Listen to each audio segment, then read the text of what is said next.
PFAS, known as Forever Chemicals, are now found in the blood of nearly every American. Boulder, Colorado-based environmental journalist Sharon Udasin joins us to reveal how these toxic substances spread across the country and the powerful forces ordinary communities are fighting to hold accountable.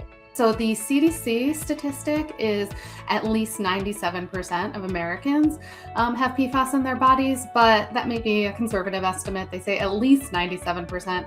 And I don't think there's any such statistic for the world, but it should be similar. There's no reason to think that it wouldn't be. Thank you for joining us for this edition of Let's Find Out, a Wrap the Whole Libraries podcast.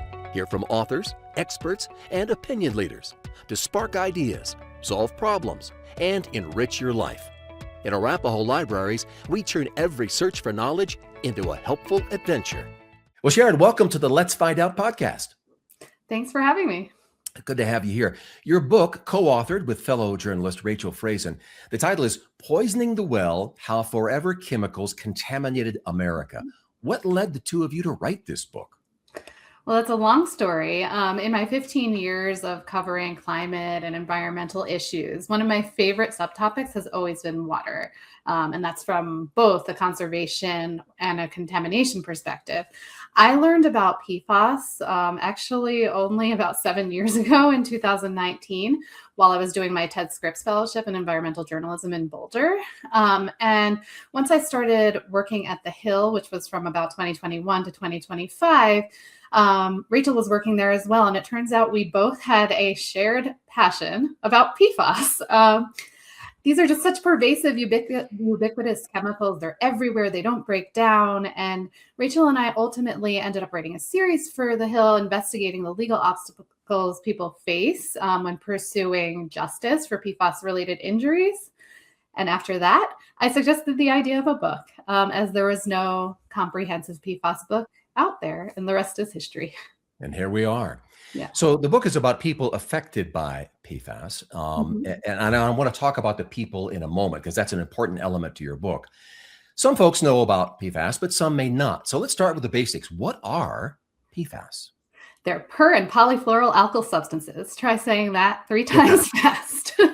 Well, really, PFAS is an acronym for about 15,000 man-made compounds, and they are all organofluorines. So that means they have carbons and fluorines that are very tightly bonded to each other. They've been in use really since 1944 in the making of the atom bomb, and first appeared in consumer products in the 1950s with Teflon, and that was actually an innovation in France. Thereon, it was coating pans and other commercial products because these have water and grease and stain resistant properties. So incredibly useful. However, they do not easily break down in the environment, and they stick around in the human body as well for potentially for years. And despite their usefulness, even critical nature in some cases, they have caused widespread contamination across the nation and across the world. You mentioned that most of us, I guess, across the globe, America in particular, have PFAS in our bloodstreams then? Yes. So the CDC statistic is at least 97% of Americans have PFAS in their bodies, but that may be a conservative estimate. They say at least 97%. And I don't think there's any such statistic for the world, but it should be similar. There's no reason to think that it wouldn't be. And there have been scientific studies, of there's one particular one of a very remote rural village in China that had no connection to products containing PFAS, and yet they still found PFAS, as well as another study in Antarctica. It's just, they're everywhere at this point. Everywhere. What do PFAS do to our bodies? So that's complicated, but because they are structurally similar to fatty acids, PFAS are able to compete with fatty acids in binding to certain proteins in our blood serum. The serum is the clear liquid part of our blood that remains after clotting factors have been removed. And then the proteins can then transport that bound PFAS throughout the blood, tissues, and around the body, leading to bioaccumulation. So a big buildup of that PFAS in our bodies. And these binding capabilities of PFAS likely influence their toxicity. They disrupt hormone, metabolic, and immune functions. And so at this point, they've been linked to so many serious health issues. Some of the big ones are high cholesterol, hypertension in pregnancy, thyroid issues, testicular cancer, reduced fertility, reduced vaccine response, more and more and more. There's always new ones that scientists keep finding links to. One of the very new ones was non-alcoholic fatty liver disease. There was possibly early onset prostate cancer, more and more and more and more. Added to the list. So what do we do about PFAS in our bodies? Well, we can reduce our exposure. That's kind of the best way to do so by filtering our water. There are luckily methods of doing that. But there's also avoiding certain products. I said these have non-stick, water-resistant, grease-resistant properties. So if I see something that's labeled waterproof or stain-proof, that's not necessarily 100% going to have PFAS because there are alternatives at this point, but that's a red flag to me and a signal to do further research and find out what's actually in the product that I'm buying. And if a company doesn't want to disclose that data, if they say, oh, it's proprietary, well, then I'm simply not going to buy from that company. But PFAS historically have been not just coating pans, they've been coating takeout containers, cosmetics like waterproof mascara, for example. They've been in so many different feminine products. They were in teen menstrual underwear for a long time. They've just been in so many things, outdoor gear, ski wax, but yeah, the list goes on. There are a couple other interesting ways you can remove them from your bodies. You can do so simply by having a menstrual cycle. Scientists think that menstruation might actually be responsible for considerable differences in male and female PFAS blood levels. Because some PFAS bind to the blood proteins, as we said earlier, when women menstruate, they lose some of the PFAS stock proteins. And similarly, sort of connected to this, there was a 2023 report from the island of Jersey, which is a Channel island off the coast of France, if we don't know exactly where it is. And they recommended doing a phlebotomy service that would take out blood from firefighters who have been exposed to PFAS. So another interesting way of doing that. You mentioned filtering water. Do water filters then remove these chemicals? Yes. And there are three main types. And those three types exist, well, primarily on a municipal level. They're granular activated carbon, in which a sponge-like carbon-based material traps PFAS as it rushes through its pores. There's reverse osmosis, which essentially creates a semi-permeable membrane that prevents PFAS and other contaminants from passing through.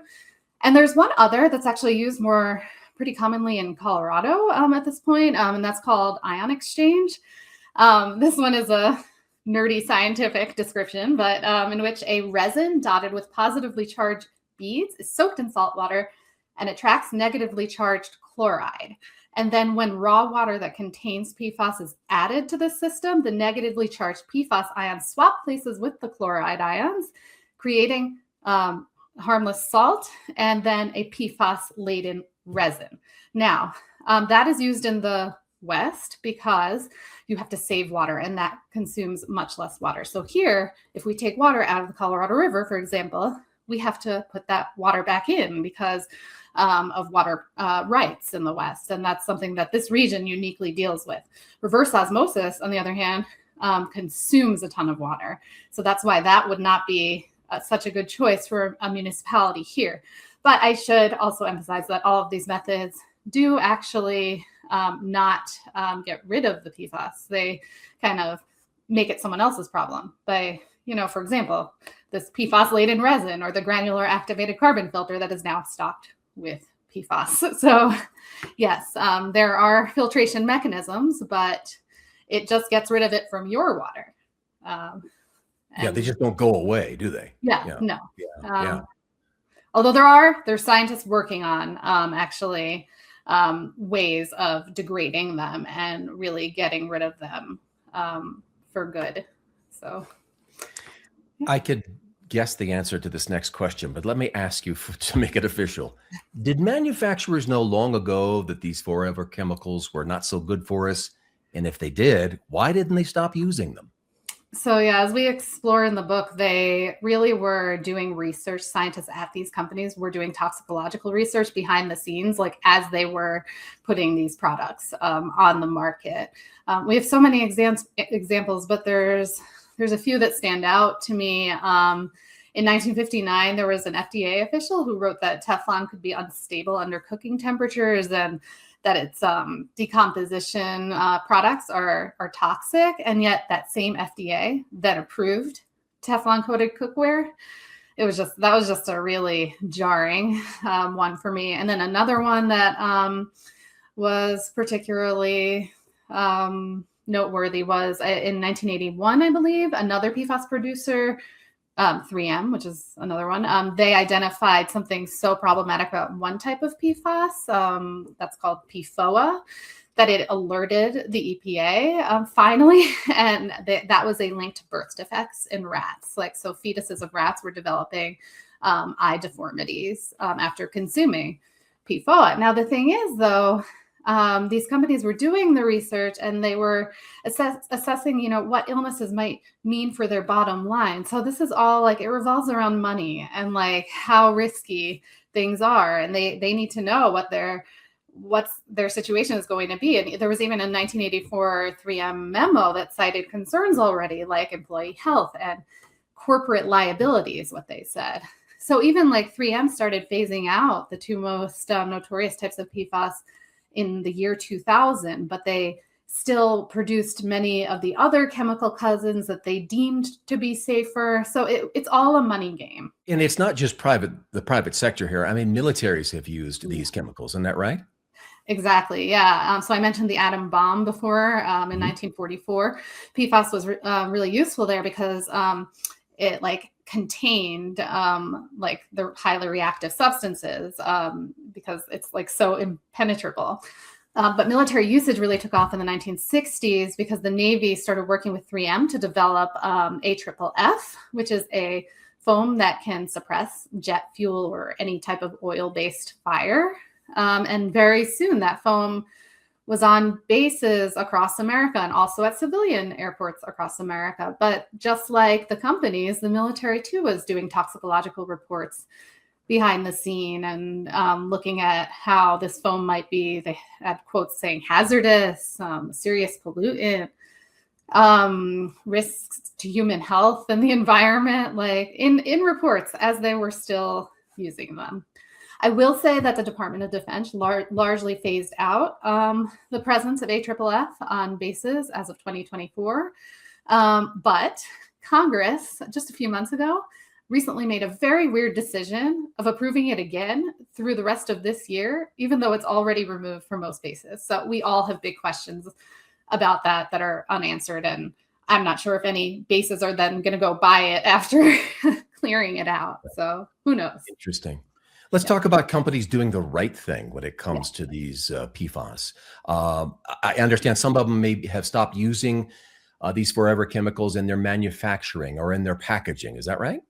Yeah, I don't want to advocate or disparage specific brands, but there are many fast food companies who have now changed the type of food packaging that they are using because PFAS were very useful to protect against grease leakage and stuff like that. Even pizza boxes have had PFAS coatings. So a lot of fast food companies are making moves in the right direction. So too are, I mentioned the teen period products before. Several of those big companies are now moving in the correct direction. A lot of outdoor gear companies, not all of them, but many of them are turning to replacements for PFAS, and also leisure athleisure wear, like yoga pants type of those used to have a lot of PFAS as well. So some of those are also making the right decisions and cosmetics, but really not all. And you need to do the research to figure out. And there luckily are some databases that have really useful information. There's one that I like. It's called the Skin Deep database, and that one is by the Environmental Working Group, and they basically pool data like from these companies, and you can kind of look up what chemicals are in your products. Interesting. That's helpful. And to be clear, these Forever Chemicals do have some useful properties to them, right? Yes, and I mean, as far as the AFFF foam is concerned, that was developed because in 1967 there was a catastrophic fire aboard the USS Forrestal. Senator, well, he wasn't senator at the time, but John McCain was aboard that ship, and because of that fuel-based fire, that development of AFFF really got started, and I'm sure AFFF has saved, many a life, because such fires can be just completely disastrous. Just like that, there's also heart valves have PFAS in them still for a long time, and actually still in many cases. The PPE, the protective gear that firefighters have worn, has had PFAS. They're starting to replace that now, but it's still not like totally across the board. And also semiconductors. We think about the AI industry and all of the expansions. So semiconductors are also protected by PFAS. So yeah, these are critical. They were developed for a reason. And I mean, in some cases, just convenient, but like we all like convenience. So we have to make some tough choices in certain cases. Your book starts in a small town in Alabama with something you describe this as Brenda's death tour. So Yes. What is that, and who is Brenda? So Brenda is Brenda Hampton. She's now nearly 70 years old, but I took the death tour with her in 2023. And she brought me through her small town of Cortland, Alabama, which is just a few hundred residents.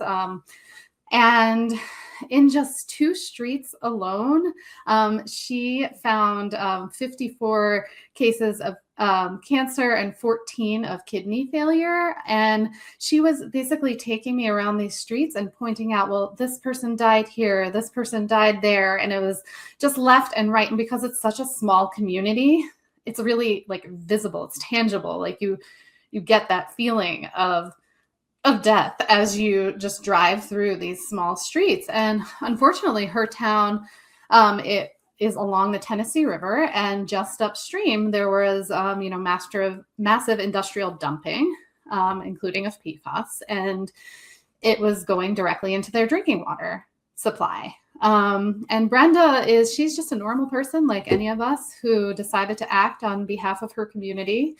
And her efforts have led to them getting a settlement with the company 3M, and now they have a reverse osmosis system in their community and have PFAS-free water going through their taps. But particularly interesting about this story is that this town is very poor. It's very rural, and actually the people who live there rely on the same company that was polluting them for employment.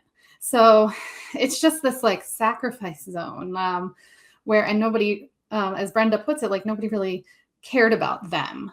And she put her own life at risk to really fight for them because, like I said, they're so reliant on this industry, and people have come after her like in threatening manner. One really graphic one was somebody left a cut up Truckee doll in her truck. It's really, she's just still gone ahead, and she herself like has had kidney failure, 2 heart attacks and a stroke, and she keeps going. So she's just incredible. And her town is not the only town impacted by PFAS, right?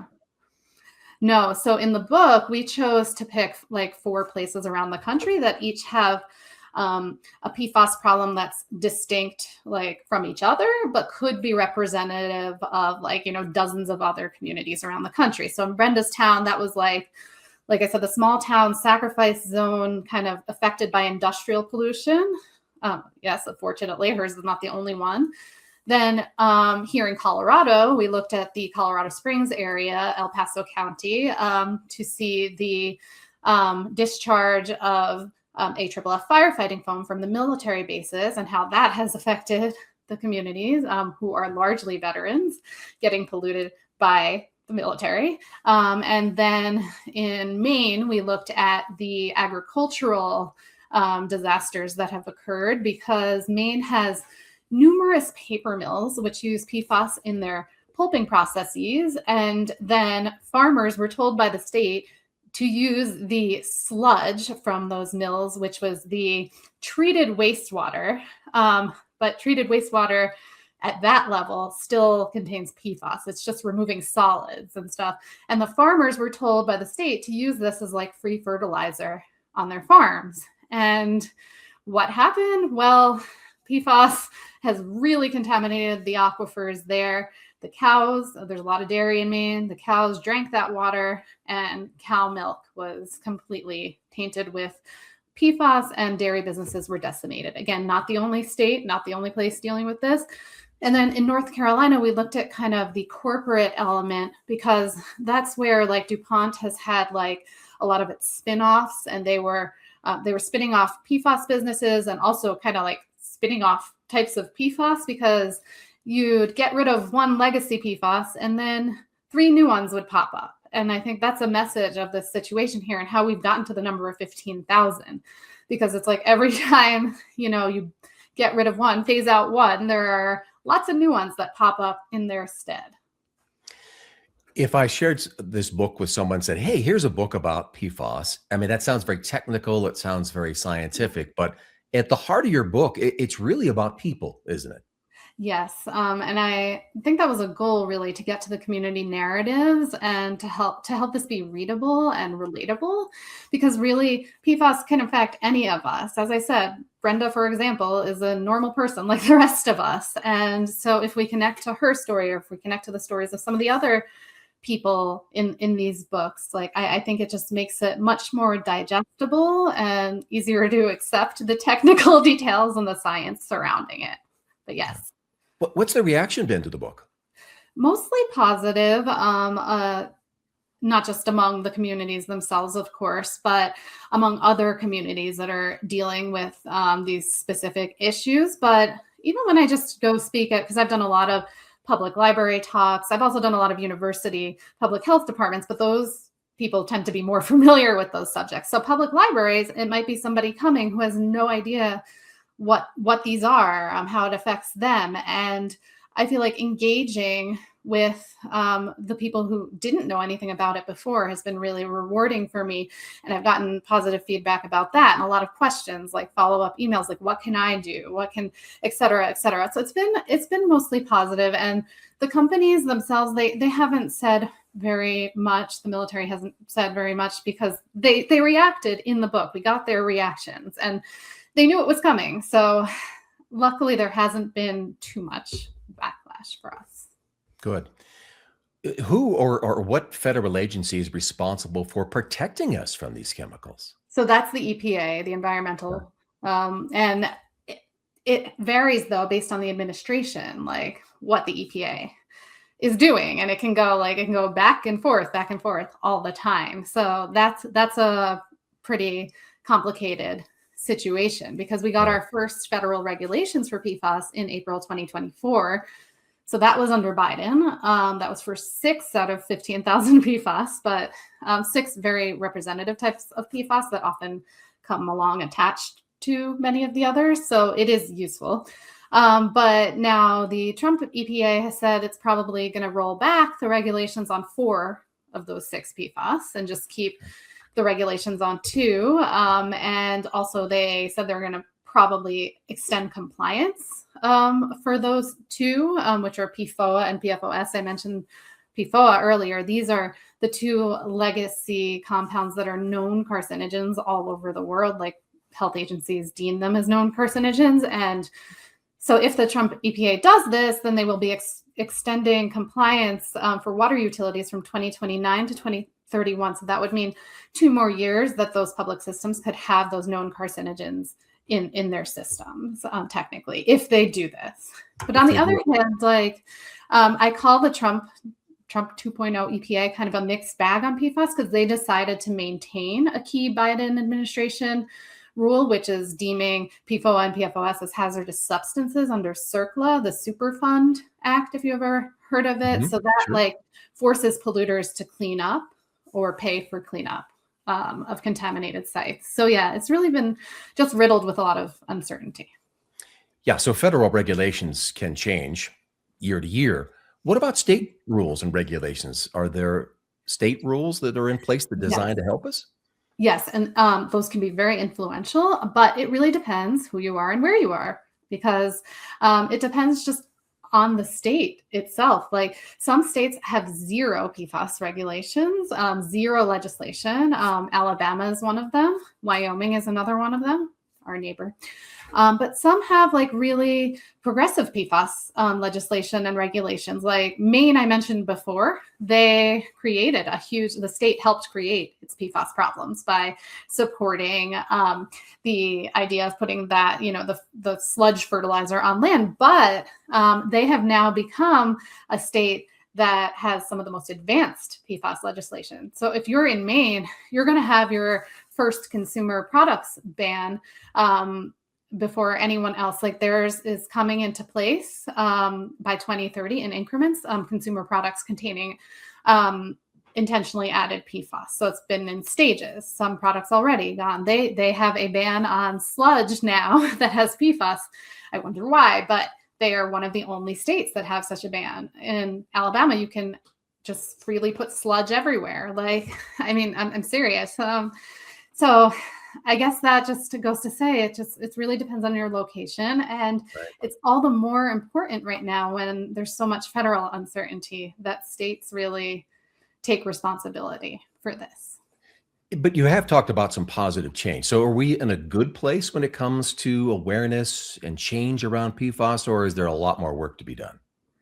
I think among members of the public, we've seen an increase in awareness in general. Not everyone knows what PFAS is, but you see like more TV documentaries, like podcast episodes. You'll see just more coverage in the mainstream media in general. And people will sort of have some idea what Forever Chemicals are if you mention them. So I do think that is a good step. And that's in large part thanks to a lot of these advocates, these activists who have now, like, they formed a network. They all now know each other. Like, they wouldn't have known each other if it wasn't for PFAS, but they have like a PFAS activist network, and they meet every 2 years. And kind of try to strategize with each other as to how to lobby their legislators, et cetera, et cetera. So that's been pretty interesting to see. Yeah. So what can everyday people do to promote change? Well, there's numerous things, but what activists do is also overlapping with what normal people can do, because you can talk to your local representatives if you're concerned about something. Really, like, yeah, your state representatives in your legislature, that really, like, those really local ones can sometimes have some of the most influence. You can also speak with your wallet. I said before that I have some red flags when I'm reading labels and stuff, and then that prompt me to do more research. So you can choose with your wallet to buy products that actively do not contain these materials, or if you cannot afford to do so because sometimes they're more expensive, you can lobby companies to try to get rid of them. That's how in Colorado, a lot of consumers were really concerned about in snow gear, like all the PFAS, and some of the big brands have taken steps because there was a lot of vocal protest against those things. That's good to hear. Let's try a lightning round of questions. So just nice brief questions and answers, which may be a challenge because this is a big topic, but let's try it. Yeah. So what is one everyday product most people should maybe rethink because of PFAS or these forever chemicals? I guess I'll go with the obvious one, the nonstick pan. Okay. Yeah. If listeners remember just one thing about forever chemicals, what would you hope that would be?